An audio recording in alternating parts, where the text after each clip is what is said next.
क्या आपको पता है कैसे सक्सेसफुल लोग अपने लेवल को मेंटेन करते हैं? और ऐसी कौन सी चीज़ें हैं जिससे आप इन्फ्लुएंस होकर अपने ब्रेन का फुल यूज़ नहीं करते? और क्या आपको पता है क्यों अपने रूटीन को फॉलो नहीं करते और अपने रिदम को सेट नहीं कर पाते? Hello everyone, welcome back to my new video. आज मैं आपको बाकी के 3 लेसन्स बताऊंगा जो मैंने आपको नहीं बताया, और आपने पहले ये वीडियो नहीं देखा है तो आई बटन पे क्लिक करके देख सकते हो। स्टार्ट करने से पहले अगर आप इस चैनल पर नए हो तो सब्सक्राइब बटन को ऑन कर लेना और साथ ही साथ बेल आइकन को भी ऑन कर लेना। तो चलिए स्टार्ट करते हैं। Chapter 4 momentum. अगर आपको याद हो, 9th क्लास में हमने न्यूटन्स फर्स्ट लॉ पढ़ा था और जिसे लॉ ऑफ इनर्शिया भी बोलते हैं। क्या आपको याद है? चलो मैं बताता हूँ। Object at rest tend to stay at rest unless acted on by an outside force. Object in motion tend to stay in motion unless something stops their momentum. नहीं समझ आया? चलो ये देखो, यहाँ पे सब बॉल रेस्ट था लेकिन एक आउटसाइड फोर्स आया और अब सब मोशन में है। ये अब कंटिन्यू रहेगा जब तक कोई इसे रोक नहीं देता। अब देखो, आप जो भी अचीवर लोग हैं जो सक्सेस के लेवल को छू चुके हैं वो और आगे बढ़ते जाते हैं क्योंकि उन्होंने एक रिदम सेट कर लिया और अपना मोमेंटम बिल्ड कर चुके हैं। एक मोमेंटम को बिल्ड करना आसान नहीं होता, लेकिन जब आप मोमेंटम बिल्ड कर लेते हो तो आप अनस्टॉपेबल हो जाओगे। कोई क्या करता है इससे कोई फर्क नहीं पड़ेगा जब आपका गोल फोकस्ड रहेगा। जब आप अपने बिहेवियर और हैबिट में चेंज अप्लाई करते हो तो स्टार्टिंग में स्लो होते हो। 1 स्टेप, 2 स्टेप, 3 स्टेप ऐसे करते करते धीरे धीरे आप अपने गोल पे पहुंच जाओगे। बट एक बात ध्यान रखो, आप स्टार्टिंग में मोमेंटम सेट करने में टाइम और फुल एनर्जी लगता है, और जब आप रिदम सेट कर लेते हो तो फिर सक्सेस और रिजल्ट बहुत ही फास्ट अचीव करने लगोगे। ऐसा ही केस रॉकेट लॉन्च के टाइम होता है। लॉन्चिंग के टाइम बहुत फ्यूल लगता है, फिर जब वो टेक ऑफ हो जाता है तो बहुत कम फ्यूल में ही ट्रैवल करता है। इसका हार्डेस्ट पार्ट होता है टेक ऑफ करते टाइम, बाकी का सफ़र आराम से करता है। मैं आपको कुछ टिप्स देता हूँ जिससे आप अपने मोमेंटम को बिल्ड कर सकते हो। फर्स्ट, आपके गोल के आधार पर अपने न्यू चॉइसेस बनाओ। आपने जो भी न्यू चॉइसेस बनाया, जैसे मुझे ये काम करना और मुझे ये बनना है, तो आप इस पे डेली वर्क करो अपने पॉजिटिव बिहेवियर के साथ। अपने पॉजिटिव बिहेवियर को कंटिन्यू करो जब तक ये हैबिट नहीं बन जाता। एक रूटीन बनाओ जैसा स्कूल और कॉलेज में होता है, जिससे आप एक रिदम सेट कर लोगे। And last one is consistent रहो, मतलब लगातार हर रोज महीनों तक कंटिन्यू रहो एंड देन बैंग। नाउ कुछ सालों के बाद आप अनस्टॉपेबल बन जाओगे। अगर आपने ये वीडियो नहीं देखा है तो आई बटन पे क्लिक करके देख सकते हो। नाउ जब भी आप अपने रूटीन और रिदम से भटकने लगोगे तो ये याद रखना, हैंडपंप के बारे में सोचो, जिसमें से पानी बाहर लाने के लिए हैंडपंप के लीवर को पंप करना पड़ता है, जिसमें सक्शन क्रिएट होता है तो फिर पानी बाहर आता है। जब ज़्यादातर लोग अपने गोल को अचीव करने के लिए स्टार्ट करते हैं तो वो हैंडल को फास्ट पंप करते हैं, लेकिन कुछ मिनट दिन में जब पानी बाहर नहीं आता तो वो हार मान जाते हैं और वो ये रियलाइज़ नहीं करते कितना टाइम लगता है वैक्यूम क्रिएट करने में जिसमें वाटर बाहर आएगा पंप से। ज़्यादातर लोग हार मान जाते हैं, लेकिन समझदार लोग कंटिन्यू रहते हैं। जो लोग कंटिन्यू लीवर को पंप करते हैं, आखिरकार कुछ पानी के ड्रॉप्स बाहर आने लगते हैं। इस समय ज़्यादातर लोग ये बोलते हैं, इतनी मेहनत सिर्फ कुछ बूंद पानी के लिए। ज़्यादातर लोग हार मानकर क्विट कर देते हैं and there magic happens.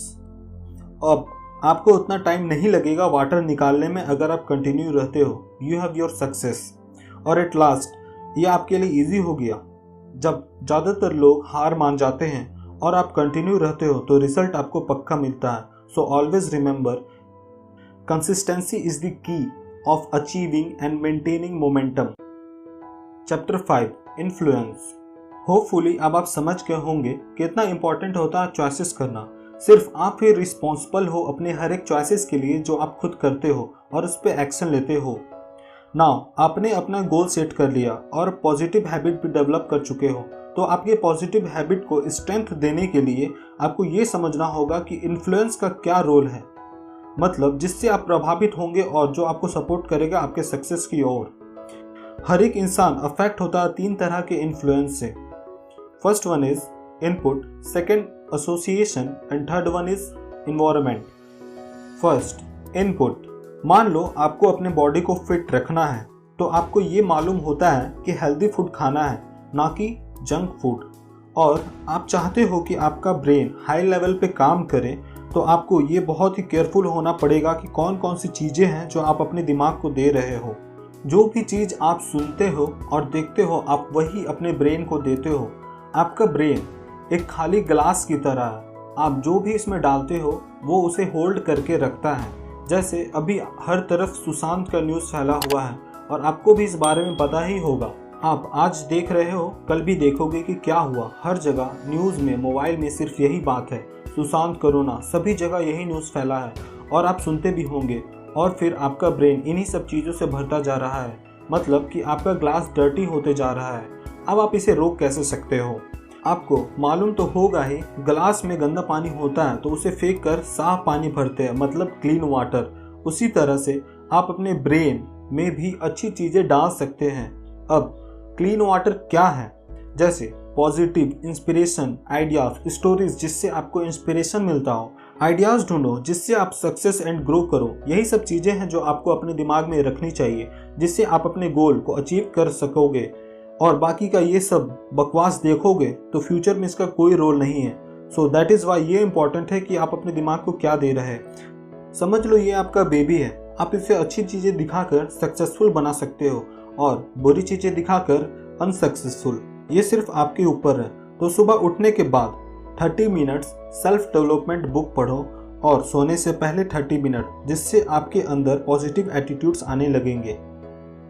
Association, psychological research से ये साबित होता है 95% ऑफ सक्सेस और फेलियर इस चीज़ से डिसाइड होता है कि आप किसके साथ टाइम स्पेंड कर रहे हो। अब आप अपने फ्रेंड के बारे में सोचो और कंपेयर करो अपने आप से, क्या वो आपसे बेहतर है और क्या पॉजिटिव थिंकिंग वाला है या फिर नेगेटिव थिंकिंग वाला। मैं यहाँ सिर्फ आपके फ्रेंड के बारे में बात नहीं कर रहा, आप अपने ब्रदर, सिस्टर और कोई भी मेंबर लो, अपने आप को कंपेयर करो उनसे कि उनके अंदर क्या पॉजिटिव हैबिट है जो आपके अंदर नहीं है। उनके साथ ज़्यादा टाइम स्पेंड करो और सीखो हर कुछ जो आपको सक्सेस की ओर ले जाएगा और इनसे दूर रहो। स्टार्टिंग में मुश्किल होगा लेकिन धीरे धीरे आदत पड़ जाएगा। अगर आप बात करना कंटिन्यू करते हो अपने इन फ्रेंड्स से तो इनके नेगेटिव हैबिट्स, थॉट्स, माइंडसेट आप में भी डेवलप करने लगेंगे जो आपको आपके गोल से दूर ले जाएगा। लाइफ में सक्सेस पाना है तो छोटे छोटे स्टेप्स खुद ही लेने पड़ेंगे एंड आपको मालूम है इसका रिजल्ट कंपाउंड इफेक्ट की तरह मिलता है। Third, environment. जब इन्वायरमेंट की बात आती है इसका मतलब ये नहीं है कि आप जहाँ रहते हो, इसका मतलब है जो आपके अगल बगल सराउंड करता है। आपके अगल बगल जब पॉजिटिव इन्वायरमेंट बना रहता है तो इससे आपको सपोर्ट मिलता है, जिससे आप फोकस रहते हो अपने वर्क में। पॉजिटिव इन्वायरमेंट मतलब एक स्टडी रूम टाइप जिसमें सब कुछ अवेलेबल हो, प्लस सबसे ज़रूरी आप जो भी अचीव और जिसमें भी सक्सेस पाना चाहते हो तो आपके मन में तो सब कुछ है और समझ लो ये आपका ड्रीम है उस लेवल पे पहुंचना। बट ड्रीम आखिरकार ड्रीम ही रहता है जब तक आप विजन सेट नहीं करते। मैं अपनी बात करूं तो मेरे रूम में एक बड़ा सा चार्ट पेपर पे ड्राइंग बना हुआ है जिसमें मेरा विजन सेट है, मुझे कौन कौन से लेवल तक पहुंचना है और ये एक स्टेज की तरह है, 1 स्टेप एट अ टाइम और फिर सेकेंड एंड सो ऑन।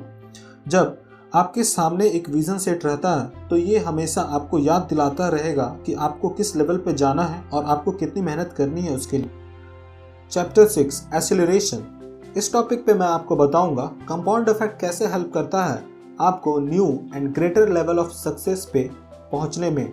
जब आप पूरी तरह से प्रिपेयर्ड रहते हो, अच्छी तरह से प्रैक्टिस करते हो, अच्छे से उस बारे में स्टडी करते हो और उस पर कंसिस्टेंट अपना फुल एफर्ट देते हो, तो फिर जल्द ही या बाद में आप सच के उस मोमेंट को देखोगे जब आपको रियलाइज़ होगा आप कौन हो और आप किस लेवल पे पहुंच गए हो। इस मोमेंट पे आपको रियलाइज़ होगा आपने जो मेहनत किया अपने choices, habit, momentum, influence set करने में वो वेस्ट नहीं किया, बल्कि आप जो चाहते थे आप पा चुके हो। अब लाइफ के उस फेज पे आते हैं जहाँ ज़्यादातर लोग हार मान जाते हैं कि अब नहीं होगा बस, और कुछ लोग इसी कमी का फ़ायदा उठाकर आगे बढ़ जाते हैं और आप दूर खड़ा होकर क्लैप करते रहते हैं जो जीत गया उसके लिए। सपोज आप एक रनर हो, आप हर दिन 2 किलोमीटर रन कर रहे हो, गुड, कंसिस्टेंट रहो और फिर जब आपके लिए इजी हो जाएगा 2 किलोमीटर रन करना, फिर आप अपना डिस्टेंस बढ़ाओ। अब आप हर दिन 3 किलोमीटर दौड़ो, जिससे आप अपने एक्सपेक्टेशन को बीट करते जाओगे और जैसे जैसे आप अपने एक्सपेक्टेशन को बीट करते जाओगे आपको पता ही नहीं चलेगा कि आपके लिए कितना ईजी हो गया ये करना जो दूसरों के लिए बहुत हार्ड होगा। जैसे मैं अपना एग्जांपल देता हूँ, मैं पहले 30 डेज़ में एक बुक पढ़ता था, फिर 25 डेज़, फिर 15, फिर अब 7 डेज़ में बुक पढ़ लेता हूँ। मुझे नहीं लगता था कि 7 डेज़ में बुक हो पाएगा, लेकिन ऐसे बहुत से लोग हैं जो सिर्फ एक दिन में एक बुक को कंप्लीट कर लेते हैं। इससे ये पता चलता है जब आप अपने लिमिट को रीच करते हो और फिर उस लिमिट को क्रॉस करके आगे बढ़ते हो, फिर आप वो भी अचीव कर सकते हो जो सक्सेसफुल लोग अचीव कर रहे हैं। आपको अपने आप को किसी से कंपेयर करने की ज़रूरत नहीं पड़ेगी जब आप अपने आप को ही टफेस्ट कंपटीटर की तरह देखोगे। जब आप अपने लिमिट को ब्रेक करते हो अपने डिसिप्लिन, रूटीन, रिदम और कंसिस्टेंसी से, तब आप ये रियलाइज़ करोगे जब आप लिमिट में थे तो कहाँ थे और अब कहाँ हो। यही सब चीज़ें हैं जो आपको दूसरों से अलग बनाता है। अब कंक्लूजन पे आते हैं। जब तक आप इसे ट्राई नहीं करोगे तो ये यूजलेस है। मैंने ये वीडियो सिर्फ मोटिवेट करने के लिए नहीं बनाया है, क्योंकि जब तक आप इसे वीडियो को देखते हो आप मोटिवेट रहोगे, फिर वीडियो बंद करने के बाद वही लाइफ। अपने choices, behaviour, habit, discipline, rhythm और सबसे इम्पॉर्टेंट कंसिस्टेंट रहो। कंसिस्टेंट मैं इसलिए बार बार बोलता हूँ क्योंकि आपने खरगोश और कछुए की कहानी तो सुनी ही होगी, और इसलिए slow and steady always wins the race. अगर आपको ये वीडियो पसंद आया तो कमेंट और लाइक ज़रूर करना और अपने दोस्तों को भी शेयर करो जिसके लिए ये बेनिफिशियल है। और thank you for watching my video, और मिलते हैं नेक्स्ट वीडियो में। Good bye.